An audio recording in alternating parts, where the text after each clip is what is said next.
Mula sa pagtakbo hanggang sa pagbubuhat, patuloy na sumisikat ang hybrid fitness race na HYROX sa buong mundo.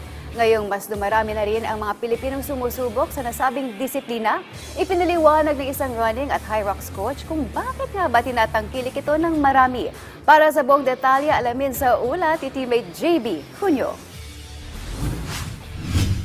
Patuloy na nakakahikayat ng mga baguhan at mga batikang atleta ang HYROX, isang hybrid fitness race na pinagsama ang 8 kilometers of running at iba't ibang strength stations. Sa eksklusibong panayam ng PTV Sports, ipinaliwanag ni running at HYROX coach na si Vance Catindoy na ang pinakamalaking dahilan ng pagsikat ng HYROX at kung bakit bukas ito sa lahat ng fitness levels.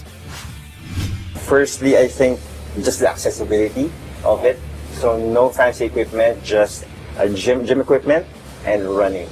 So running right now in the Philippines, you know my running era. Yes. So the natural transition is people want to do something more after doing a marathon. Okay, what's next? And everyone you see like the celebrities and all the popular personalities, they're now doing it because it's just so fun and it's a very functional way to train.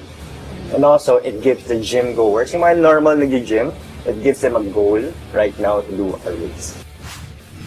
Ayon pa kay Catindoy, bagamat mukhang matindi ang kompetisyon, maaaring paghandaan ito ng mga baguhan sa pamamagitan ng tamang programa sa pagtakbo at strength training. Ibinahagi rin niya na ang karamihan sa mga nagsisimula ay nangangailangan ng ilang buwang consistent training upang mapaghandaan ang isang HYROX race.